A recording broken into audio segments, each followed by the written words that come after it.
So technology is something that is prevalent in our culture. Technology has been moving so fast in the last 10 or 15 years that where we are today, nobody could have ever imagined. Technology has actually moved so far, so fast ahead that we actually now have a new name for the next generation. I don't know if you've heard about it, but it's called the I generation. Because 10 years ago marks the day in 2007 where the iPhone, the world's greatest smartphone, was invented. And it's been 10 years now. And when I think about technology, I think about one specific aspect of technology that is so cool. Many of you love it because I love it, and I see many of you using it in a very unique way. It's the idea of the caller ID.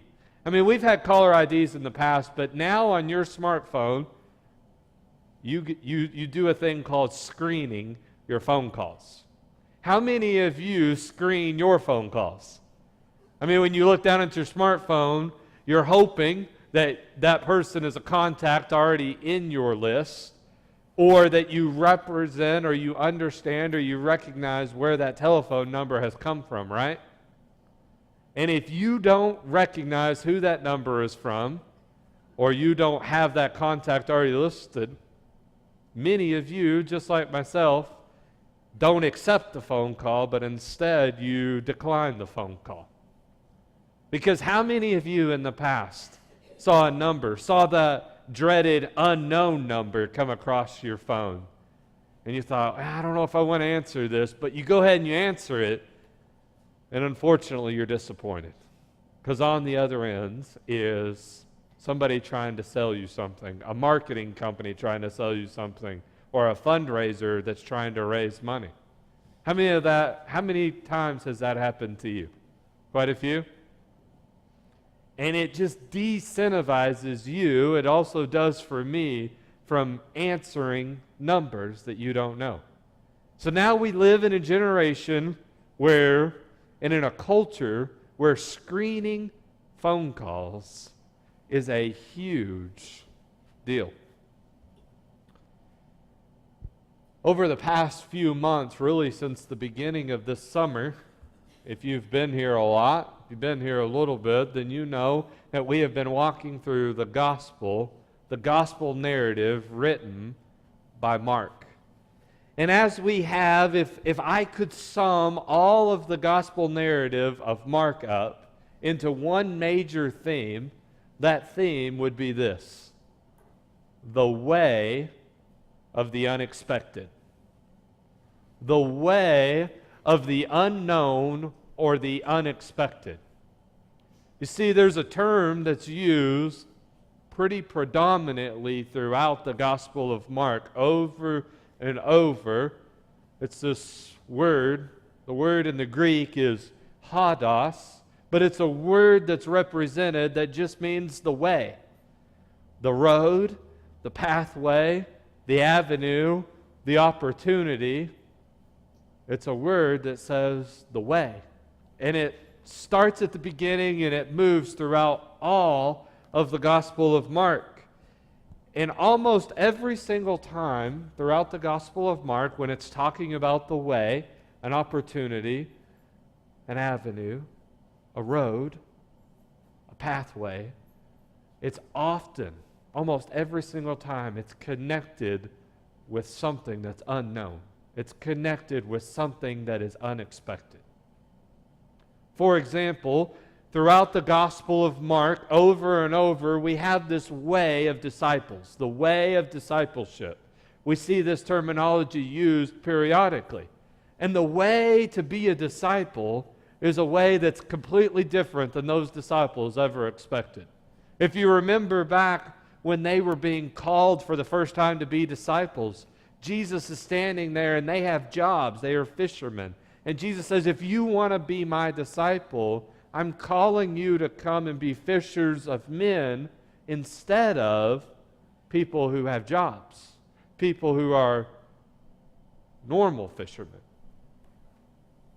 You see, over and over, he continues to challenge the disciples to different things.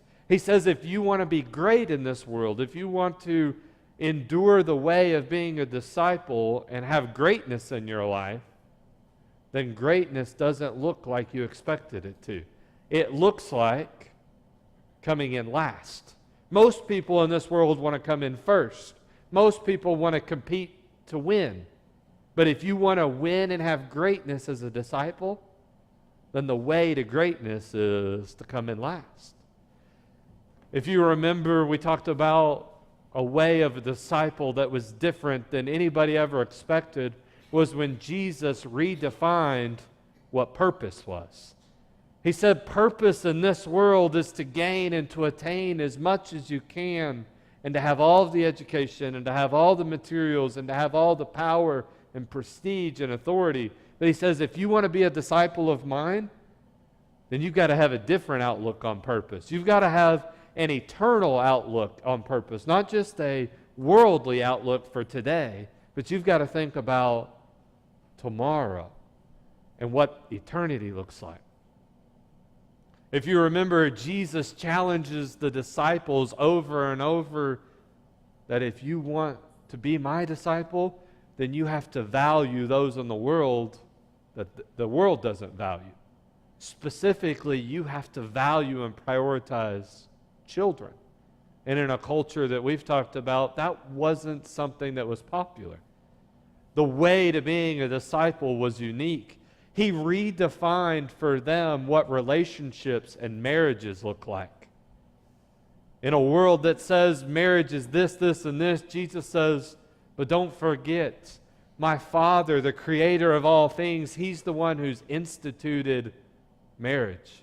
And He has it set apart for something completely different than what most of the world thinks it is. And then all of this comes to a culmination in being the way of a disciple that's completely different than what most people would have expected for those disciples. In Mark 8:34, he says that if you really want to come and follow me, if you really want to come and be my disciple, then you've got to deny yourself, pick up your cross, and come and follow me. You see, for a disciple, they had no idea what Jesus was calling them to. It was a call that was completely unknown. It was a way, an avenue, an opportunity that was completely unexpected. And we see that over and over and over throughout the Gospel of Mark. But not only in the Gospel of Mark do we get this unique way of the unknown with the disciples, we also get this described with the way of Jesus, right? I mean, if you kind of go back to the beginning of the Gospel of Mark, if you'll remember, this is the first gospel account that was probably written. But what's unique about this is that before Jesus stepped on the scene, there was almost 400 years. There were multiple generations of people and of families that were waiting for the coming, the expected one, the Messiah, the King of the Jews. And so over those 300 or 400 years as they were waiting for the King to come, there grew this great expectation that when the Messiah came, He would be coming to rule. He would be coming in great power, great prestige. He would be coming in true royal fashion. And specifically that when He came, that the Jews would no longer be oppressed by the Romans. I mean, they were expecting a king to show up on the scene to save and rescue and to deliver them from the oppression that they were experiencing of that day. But that's not what Jesus did. Jesus didn't show up with a earthly kingdom and to rescue them the way that they had hoped. Most of them were holding true to the fact that Jesus would do for them like God did for the Israelites when they were under the thumb and the persecution and the oppression of the Egyptians. And that's what they were hoping and waiting and expecting for. And when Jesus steps on the scene, He didn't do what they expected. He did something completely different. He did something in a way that was unknown, that was completely unexpected. Not only that, but when Jesus steps onto the scene as the King of the Jews, his way looks completely different because he is here, or he was there, to offer salvation to everybody. And this was so radically new and different as the Jewish Messiah, as the King, to bring salvation, but to offer it to anybody and everybody. I mean, if you remember Mark 10:45, that says that Jesus came not to be served, but instead to serve, so that he could provide a ransom for many. You see, the life and the way and the ministry of Jesus was something completely unorthodox. The way of Jesus is completely unknown to those people. And over and over throughout the Gospel of Mark, there was this phone call that Jesus was making. Very few would answer it. Most of them would decline it. If you remember back in Mark chapter 11, Jesus has this encounter with the Pharisees, where he enters into the worship temple, and the Pharisees, the religious leaders of the day, they are leading, and Jesus says, listen, what is happening here is wrong. And so literally he turns stuff over. He turns the tables and he turns the place out of anger. He turns it over. But metaphorically, he was turning over the entire way that the religious leaders had known. And he was presenting to them a new way, a different way. I want you to specifically think back to one of the very first messages that I preached out of Mark chapter 1. In verses 14 and 15, this is the portion where Mark, the author of this gospel, writes about how the time had come. And when he says that the time had come, he was explaining that at just the right time, Jesus had come on the scene. Jesus didn't start his ministry 10 years early or 10 years too late, but he started it at just the right time. And if you remember when we were talking about that, the time that he chose was very specific. Because what it goes on to explain in verses 14 and 15 is that time was detailed by suffering. Because it says, now that John the Baptist had been put in prison, Jesus went to Galilee. And he spoke in front of them for the very first time, kicking off his ministry and saying, the kingdom has arrived. The kingdom is here. Repent. And you see, what's very unique is that the ministry of Jesus is a life and a ministry of suffering, not a life and a ministry of being royal and having prestige.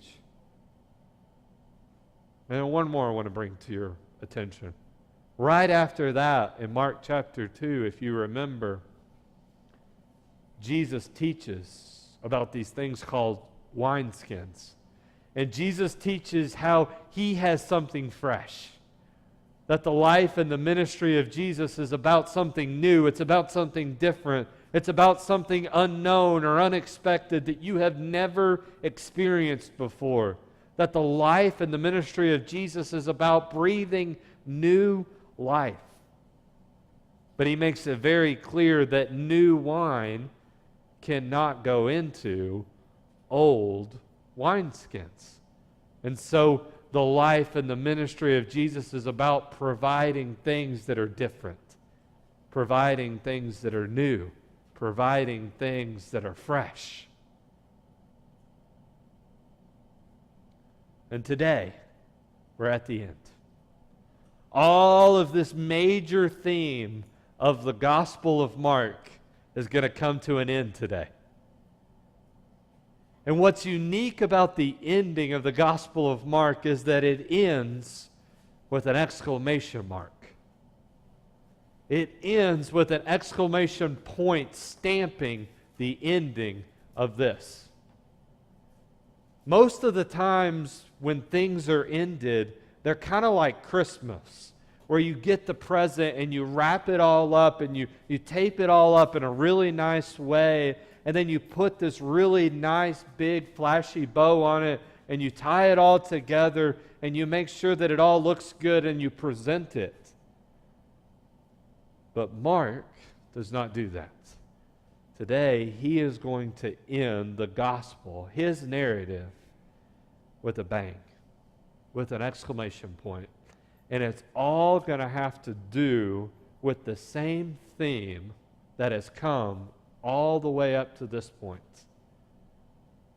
The way of the unexpected, the way of the unknown. So turn with me to Mark 16, and I'm going to read the portion of Scripture that's found in verses 1 through 8.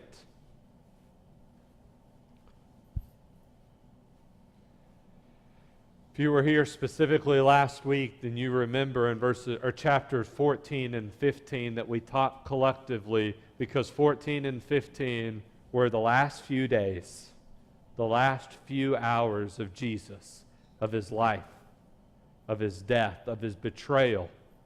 And so now we end up here in Mark chapter 16. Jesus has just been laid into the tomb. And Mark 16 verse 1 says that now that the Sabbath was over, Mary Magdalene, Mary the mother of James, and Salome, they bought spices so that they might go and anoint the body of Jesus. And very early on the first day of the week, just after sunrise, they were on their way to the tomb, and they asked each other, "Who will roll away the stone from the entrance of the tomb?" But when they looked up, they saw that the stone, which was very large, had already been rolled away. And as they entered the tomb, they saw a young man dressed in a white robe sitting on the right side. And they were alarmed. "Don't be alarmed," he said.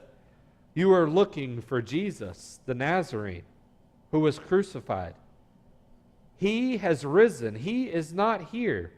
So the place where they laid him. But go and tell the disciples and tell Peter that he is going ahead of you into Galilee. There you will see him just as he told you that would happen." Mark 16:8. Trembling and bewildered, the women, they went out and they fled from the tomb. But they said nothing to no one, because they were afraid. Now, if most of you will look in your Bibles, you'll see a little footnote that comes at the end of verse 8. And the footnote may read something like this. It may say that the most reliable early manuscripts and other ancient witnesses do not record or do not have Mark 16:9 through 20. And for a lot of reasons, I personally agree with that footnote. I believe that both the internal evidence, which would mean the way it was written, the vocabulary that was written, the way that the story was all put together, and the external evidence, that would mean the other authors of the day, the other manuscripts, many of the external things outside of these scriptures, they all suggest that the book ends right here in 16:8. And I personally agree with them. I think it's the best argument. But in particular, throughout the years, there have been many people. There have been many, many, many people who have yelled, who have screamed, who have complained that they could not believe, they could not really understand why Mark would end the story right here. I mean, just to put this in context, this is like you going to a concert. A concert that you have been waiting for a long, long time. A concert of a band or a musician that you desperately love. I mean, you love them so much that you know every single word of every single song. And they are playing the concert. And they get to the end, and you know that the last few songs that they're going to do are your favorite songs. And whatever that band is, or whatever the concert that you're at, it gets to the last 2 or 3 songs, and that musician decides that he's done, and that he puts his guitar down, and they drop the microphone, and they all exit the stage. And everybody in the crowd is left astonished. And more than just astonished, everybody in the crowd is left in a panic. Everybody in the crowd is wondering, why did it not finish the way that I had hoped for? The way that I had hoped and expected for the concert to finish. That is how most people in the 1st and 2nd centuries would have felt seeing the letter end right here in verse 8. Because look at the story. The story is so unique because in those last few verses, in verses 1 through 8, you have these ladies. You have these 3 ladies who are on the scene, who buy these spices. And when it says that they bought those spices, they made a big sacrifice. And what they were expecting was to take those spices and to go to the tomb. And when they got there, they were expecting that there would be a large stone in front of the tomb. And they didn't know how they were going to get that doorway or that stone moved out of the way, because they were bringing these spices to have a memorial service for Jesus. The Jesus that they loved. The Jesus that they wanted to follow, who had just days before been unjustly crucified. And they were expecting to see a dead Jesus in the tomb. And when they got there, nothing was like they ever expected it. Because they show up and the tomb's already been rolled out of the way. And so they get to the doorway, and what do they see? Well, they don't see Jesus there, but now they see what's described as an angel of the Lord. There's probably, if you look at the other accounts, there's probably 2 angels there, but Mark specifically just talks about the one because there's one who specifically spoke to the ladies. And so the ladies are there. Jesus is not there. There is no dead body there. There is nothing what they expected. But even from that, the angel then gives the ladies a mission, gives the ladies a task, and says, this is what's happening. Jesus is not here. He's gone to Galilee, and he is going to meet up with the rest of the disciples. And the angel makes it very clear what those ladies are supposed to do.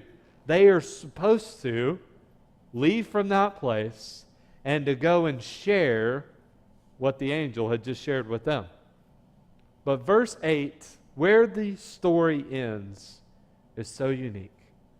Because it says that the ladies leave, but they were terrified. They were alarmed.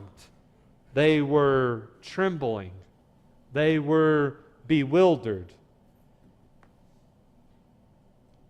And specifically that they went and they fled from the tomb. But instead of doing what it is that they were called to do, instead they said nothing to anyone because they were afraid. And that's how the story ends. Remember, all throughout the Gospel of Mark, the call of Jesus is something that's different. It's something that's unique. It's something that many people don't know or don't expect. Remember, the way of discipleship is something different. It's something that nobody had any idea about. It never turned out the way that they expected. And then I want you to think about who the initial readers of this letter is. It's the 1st century Jewish and potentially Gentile church. And I want you to think about their situation. In other letters, we read about the situation in the early church as being the diaspora, or the dispersed group. Why were they dispersed all across the land? Because they didn't live in a country and a government that valued the church. Exactly the opposite, actually. They lived in a culture where being Christian was not popular. They lived in an arena where they were losing their lives. They were losing their families. They were having to suffer through persecution. They were being made fun of. If you owned a business of that day, you had better not be a Christian man. Because if you were a Christian man and you were trying to run a business in that community, everybody stayed away. Because they were not going to buy from a Christian. You see, being a Christian in the first century was not a fun time. And so many of those men and women and families were consistently wondering, is following Jesus even worth it? Is it even worth being a Christian? Because what is happening is not something that's any fun. It's not worth it to me to see my family be persecuted. It's not worth it to me that when my kids go to school that they are made fun of and they are ostracized, all because we are trying to follow this Jesus who we thought it would be worth it. And so Mark writes this story in 16 chapters about how the life and the ministry and the calling of Jesus and the disciples was nothing like you would ever expect it to be. He writes it as an encouragement to those reading in the first century to not give up. When things aren't going the way that you expected, don't give up. When that phone call comes across your phone in life and you don't see who it is, you don't recognize the number, and it says unknown number across it, almost everybody in life wants to hit decline or reject. But the call of Jesus, the way of Jesus, and the call and the way for discipleship is a way that you would never even expect. And these men of this day and these women of this day in the first century, as a first century Christian, they had no idea that life was going to turn out the way that it was for them. And so Mark ends chapter 16 at verse 8 with these three ladies who were given a call, who were given a mission, who were given a task as believers in Jesus to go and to do. And ultimately, like we get in Matthew 28, we get the Great Commission. We as all Christians are given the task to go and to live a life that makes more disciples, that shares the good news of Jesus. And these three ladies, they didn't answer the call. Instead of answering the call and doing what it was that they were called to do, because of fear, because something was happening that they didn't expect or had any idea how it was going to work out, because of great fear, they didn't say anything to anyone. And Mark leaves those readers with the question, as a first century Christian, being persecuted, losing your family, losing your money, losing your wealth, losing your comfort, losing your life on this world, are you going to answer the call? And that's what those readers were struggling with. And today, as we have looked at all of the Gospel of Mark, we have to come to the same decision. Are we going to answer the call? When life is not comfortable, when life is not working out, are we going to live and answer the call and the task that Jesus gives us?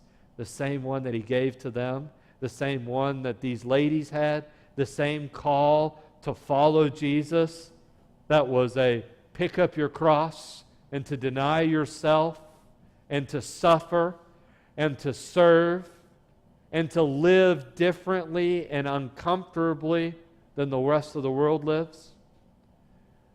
You see, the life of a Christian is so much different, is so far different than the rest of the world.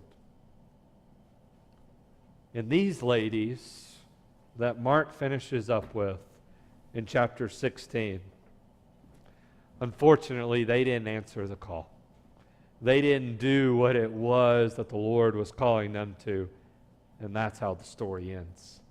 Because it leaves us as the readers, and it left those first century Christians who were wondering if it's really worth it to follow the Jesus that was here, who gave his life as a ransom for many. Will we answer the call, or will we hit decline? So this week, as you have your cell phones with you everywhere you go, and when you get that phone call that you don't really know about, I don't know if you're going to answer it or not. That's up to you. But I hope and I pray that it reminds you that the call that Jesus has on your life, the call that Jesus has on the life of this church, is one that's unexpected. And when Jesus calls you into things that you don't have any idea, into ways and opportunities and pathways that you don't know about, things that are uncomfortable, things that are hard, things that may cause suffering in your life, then I ask you to answer that call. I encourage you to say yes. That's what a life of faith looks like. So this morning, I don't know where you're at, and I don't know what call that the Lord has been placing on your life or the life of your family, but if He's calling you to something, if He's calling you to step out on faith, and you don't recognize that number in your life, don't hit reject. Hit yes. Say yes to the Lord, because He is faithful.